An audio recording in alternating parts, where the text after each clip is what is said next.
milestones in human progress that mark recorded history. In my judgment, this nation's orbital pioneering in space is of such historic stature, representing as it does a vast advancement that will profoundly influence the progress of all mankind. It signals also a call for alertness to our national opportunities and responsibilities. It requires physical and moral stamina to equal the stresses of these times and a willingness to meet the dangers and the challenges of the future. John Glenn, throughout his life, has eloquently portrayed these great qualities and is an inspiration to all Americans. This film, in paying tribute to John Glenn, also pays tribute to the best in American life.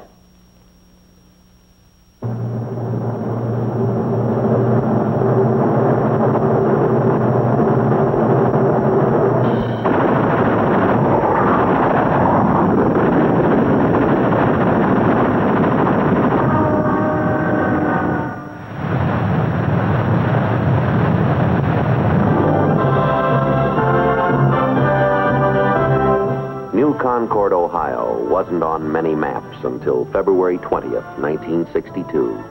It came to fame in a single day with an American adventure that history will call the John Glenn story. Fashioned in the American image, this pleasant little city typifies a nation's ideal way of life. A man might make a good life here in the circle of family and friends.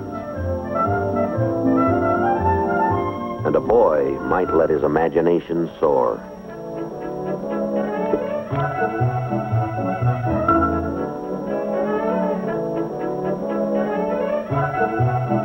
He might explore the wonders of the wide world all about him, life's simple mysteries, with bright discovery daily opening doors to knowledge. He can look away to distant places, to exciting adventures hidden only by the horizon and the future. Like this boy, like boys everywhere, young John Glenn dreamed of the future as he looked to faraway new frontiers. Why, he might even learn to fly. This town and these people, they knew John Glenn as a schoolboy, as a teenager, and as a neighbor. Like Mayor Taylor, they followed his career as he blazed a trail across the high sky. I watched John Glenn grow up from a freckled-faced, red-headed lad into the man you all know today. John's youth and his life today are an example for all Americans to follow. New Concord High. Like these youngsters, John attended school here. His principal and teacher was Harford Steele.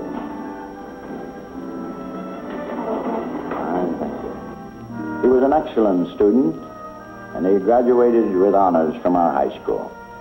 I taught Johnny and hundreds of others that our democracy is a priceless heritage, and that we should preserve, protect, and if at all possible, make some contributions to it.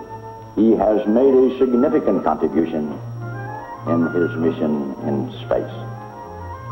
And this fine new school in New Concord, it's the John Glenn High School, with its first graduating class receiving diplomas. Young John helped his father about this shop when he wasn't in school, or acting as lifeguard in the summer at High Y Camp or at college.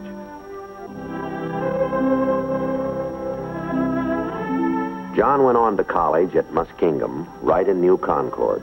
The high regard of the college is expressed by its president, Dr. Glenn McConaughey. John's conquest of space has captured the hearts and the imagination of all Americans. So have his superb qualities of leadership, moral and physical strength, and emotional stability. John found time for athletics, winning 4 high school letters.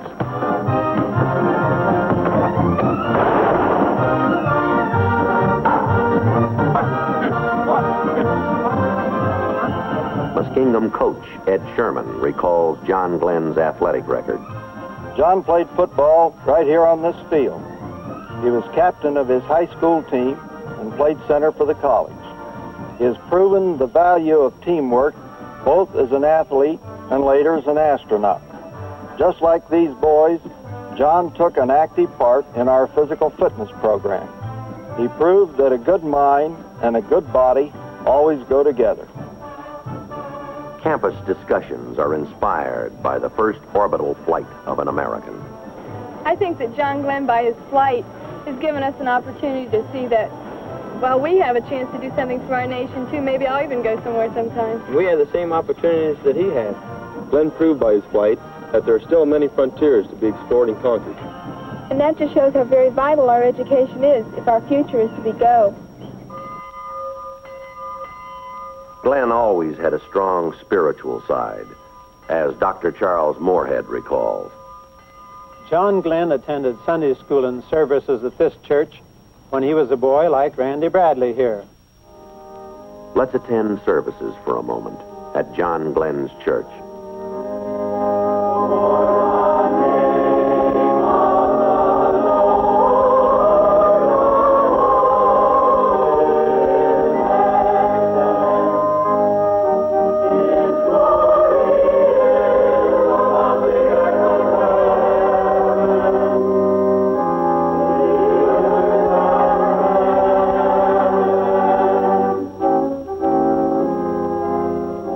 John and Annie were married at this church by Dr. Henry Evans.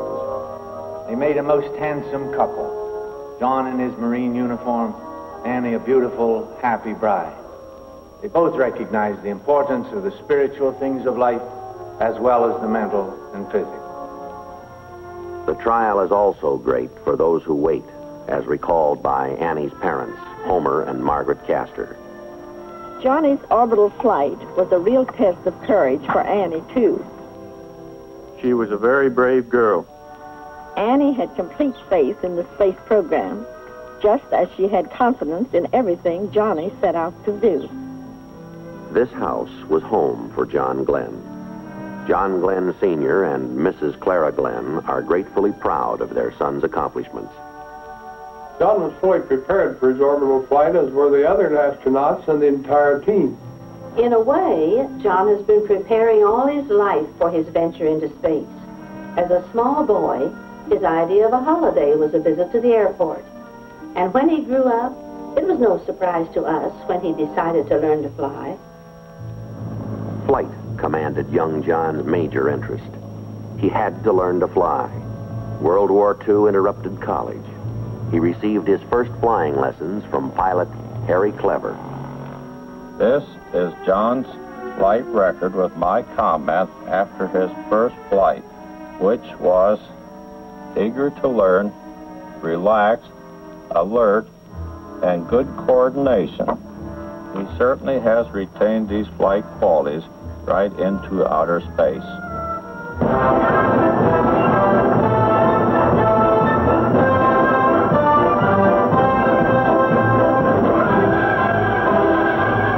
Flight training at Pensacola and Corpus Christi.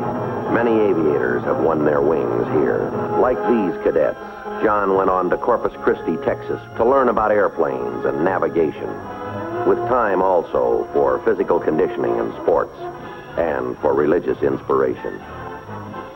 Like these naval aviators, to win his wings. The Navy's thorough training prepared Lieutenant John Glenn for wartime action in the South Pacific. Flying 59 missions in Corsairs like these, he joined in blasting enemy targets. Until there was peace, and Glenn returned to Corpus Christi as advanced flying instructor until Korea. Major John Glenn came back to combat to fly 90 missions, to shoot down 3 MiGs.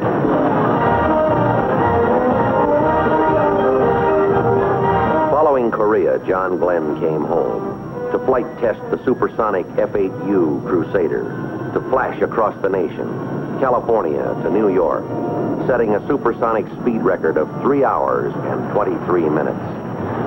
with experimental thrusts toward speed and altitude. The limitations of time and distance were being brushed aside as experimental planes like the X-15 launched from its Air Force mothership rocket to record-breaking altitudes and speeds. Unmanned experimental flights and orbits pressed onward until it was time for man to orbit, until the word was go. Chosen from many Americans who answered the president's call, these astronauts dedicated themselves to study, training, and physical conditioning. With Alan Shepard learning about weightlessness as it will be encountered in outer space, and Gus Grissom becoming acquainted with the stress of greatly increased gravity, as Wally Schirra masters manual spacecraft control.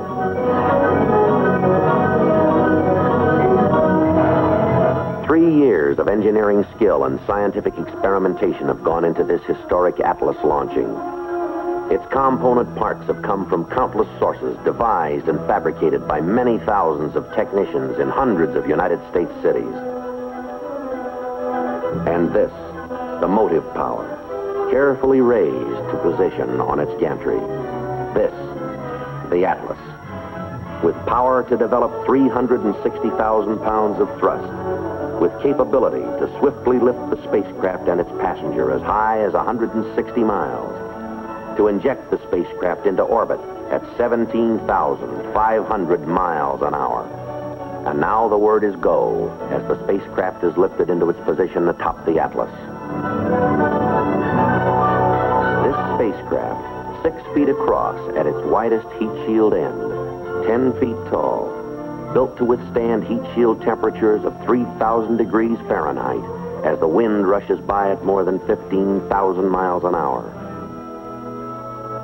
As the astronaut prepares for space flight, for adventure into outer space.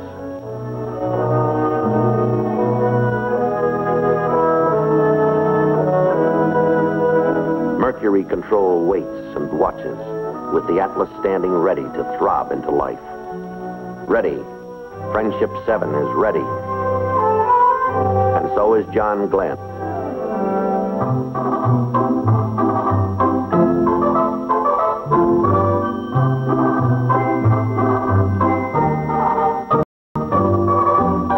Gantry, elevators lift Glenn to the 11th level, the spacecraft level.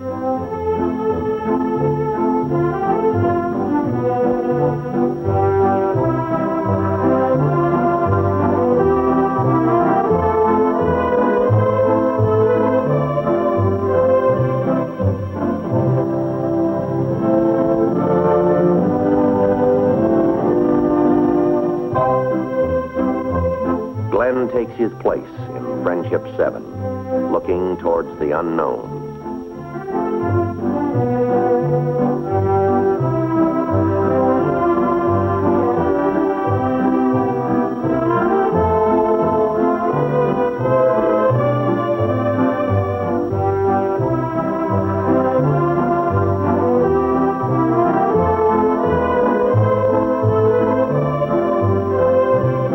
Ready. Mercury Atlas is ready, and so is the astronaut.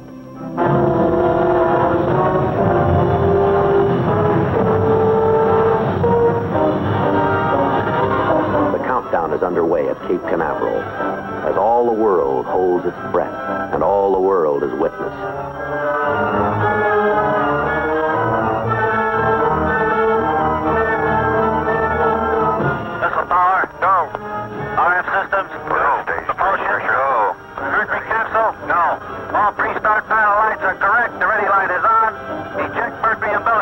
Godspeed, John Glenn. 5, 4, 3, 2, 1, 0.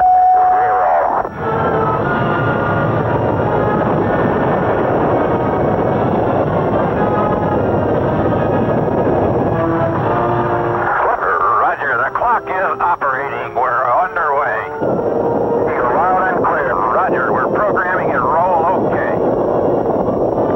A little bumpy along about here.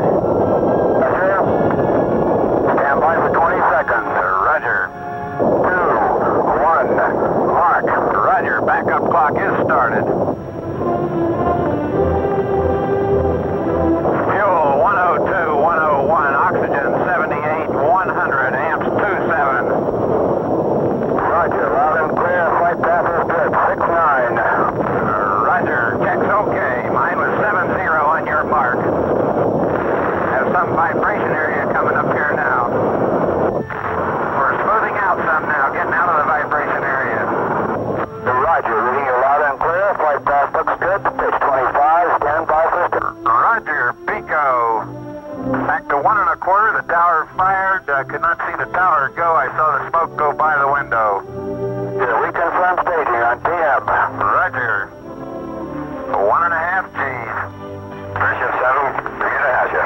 Roger, Bermuda, stand by. This is Friendship 7. Seco. Plasma grades fired, okay. Adjust F. Roger, 0G, and I feel fine. Capsule is turning around. Oh, that view is tremendous. Roger, turnaround has started. Roger, capsule turning around, and I could see the booster during turnaround just a couple of 100 yards behind me. It was beautiful. The word is go, and John Glenn is go, and with him go all of mankind's dreams of someday touching the unattainable stars. Under a tropic sun, the tracking ship Rosenaught waits and follows his course as he flashes towards the coast of Africa. To John Glenn belongs an awesome panorama of the earth below. Beyond human sight, Friendship 7 makes a slow boat out of the sun as the spacecraft girdles the earth every 90 minutes. Like a shooting star at 5 miles a second, 17,500 miles an hour, John Glenn streaks away from today into the night of tomorrow, racing towards the dawn of yesterday. As Glenn sights the lights of Perth and Rockingham, as he flashes over Australia, across the Pacific, to contact waiting ground stations at Guaymas, Mexico. And California waits as Friendship 7 streaks home to the land of its origin. An unseen comet lining across the United States in 8 lightning minutes of flight. Completing 3 history-making circuits of the globe, John Glenn fires retro rockets to slow the spacecraft, to direct it back to Earth. 5, 4, 3, 2, 1, fire. Roger. Retros are firing. Good, indeed. Are they ever? It feels like I'm going back toward Hawaii. Then the first ominous note, the first warning of possible disaster. A chilling signal flashes an indication that the capsule's heat shield may be loose. The astronaut might perish like an earthbound meteor in 3,000 degrees of re-entry heat without the heat shield. Strapped over it, the retro pack might hold it in place. Cape Canaveral makes the decision. This is Texas Capcom Friendship 7. We are recommending that you leave the retro package on through the entire re-entry. As all the world listens and stands still and helplessly hopes, Cape Control shows the way.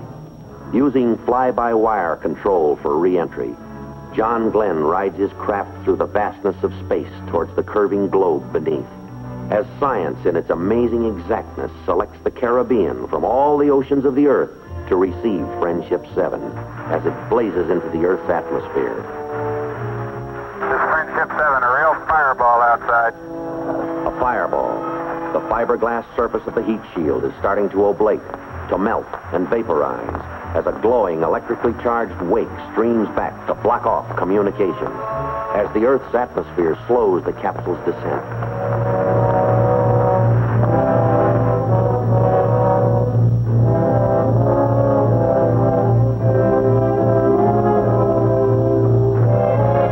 Friendship 7.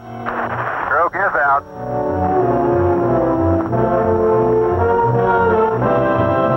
Coming down on 10, snorkels are open. Main chute is on green. Chute is out in reef condition at 10,800 feet and beautiful chute. Chute looks good. Rate of descent has gone to about 42 feet per second.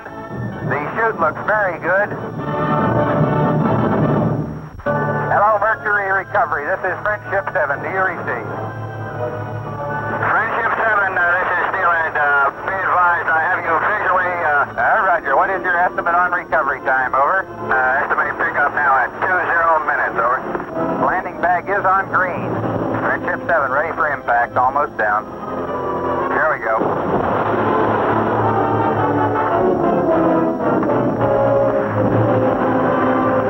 Friendship 7, this is Steelhead. Hold you in the water. What is your condition? Over. Roger. My condition okay. Does the capsule look like it's okay? Over. The capsule looks good from here. Over. to Earth comes the Voyager. Transported now to the aircraft carrier Randolph.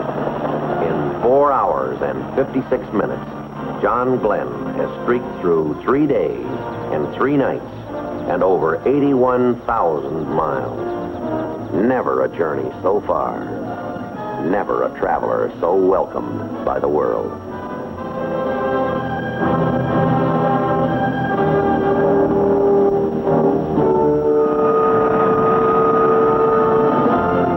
So brief a journey in time. So far the way. So long the hours for those who wait. As Annie Glenn has waited. As all the world has waited. To salute the Glens with Vice President Lyndon Johnson. As the President of the United States arrives at Cape Canaveral to be greeted with John and Annie Glenn by the cheers of thrilled lines of proud Americans. In ceremonies at Mercury Control Center, President John F. Kennedy presents the NASA Distinguished Service Medal to astronaut John Glenn. As Annie and Lynn and David Glenn proudly share applause with the other astronauts and with the world.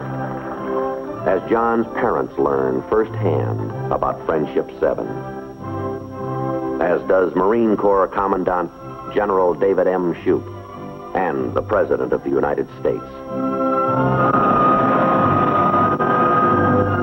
And this rainy day in Washington is a happy day as the President and the astronaut arrive to drive through rain-washed, crowd-flooded streets to the White House for a reception as John and Annie Glenn with Vice President Lyndon Johnson greet distinguished guests, including astronaut Alan Shepard. Godspeed, John Glenn. Godspeed into the future. Into even greater accomplishment. Into the hearts of all Americans. Welcome to Washington. Welcome back to this planet.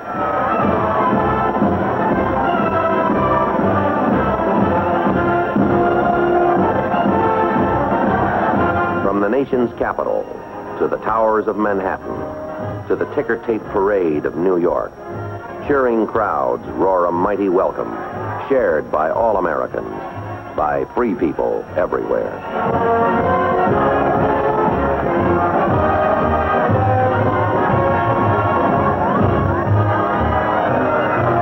And across the land, the scene is the same, and the heart is the same, as John Glenn comes home to New Concord, Ohio.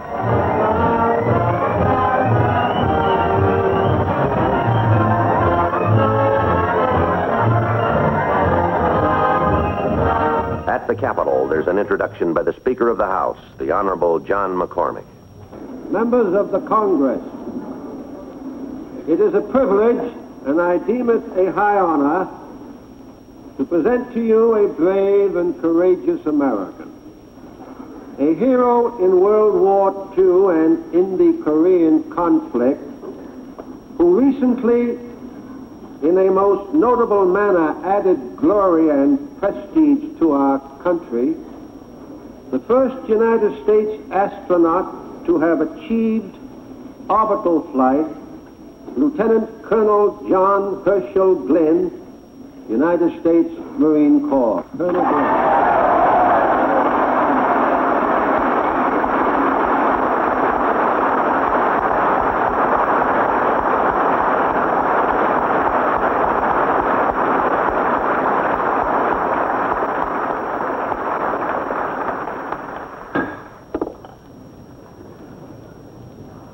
Mr. Speaker, Mr. President, members of the Congress, I am only too aware of the tremendous honor that's being shown us at this joint meeting of the Congress today. This has been a great experience for all of us on the program and for all Americans, I guess, too. And I'm certainly glad to see that pride in our country and its accomplishments are not a thing of the past.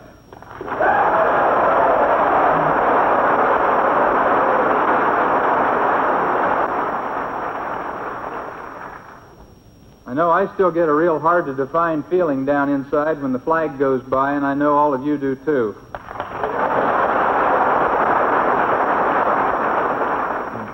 The launch itself was conducted openly and with the news media representatives from around the world in attendance.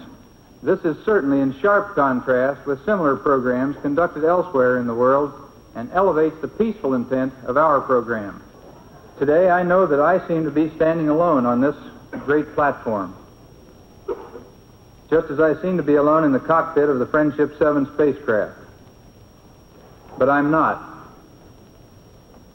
There were with me then and with me now thousands of Americans and many hundreds of citizens of many countries around the world who contributed to this truly international undertaking voluntarily and in a spirit of cooperation and understanding. We are all proud to have been privileged to be part of this effort, to represent our country as we have. As our knowledge of this universe in which we live increases, may God grant us the wisdom and guidance to use it wisely. Thank you, Tom. And crown thy good with brotherhood, from sea to shining sea. In the pattern of all our free American traditions, John Glenn's trailblazing venture into space has shown the way for human progress, for brotherhood around the world. His story speaks of people and places and industry, of the greatness that is America. It sings of the unselfish aims of a nation striving constantly for peace, directing all its power and persuasion toward the preservation of freedom. In its majesty and magnificence, this is the land. In all their historic greatness, these are the people. And the John Glenn story is their story. It throbs with a nation's restless energy. It soars with the adventurous spirit of Americans everywhere. Across this vast spread land, in all its towns and cities, on all its far-flung farms and ranches, deep in its reaches of forest and plains, of winding roads and rivers, majestic mountains and lakes and sea-lashed shores, people turned their eyes and hearts toward the high sky, sending their hopes and prayers riding through space with John Glenn in Friendship 7, as all the world watched and hoped, with mankind's wonderment about the universe finding an approach at last toward fulfillment. In the John Glenn story.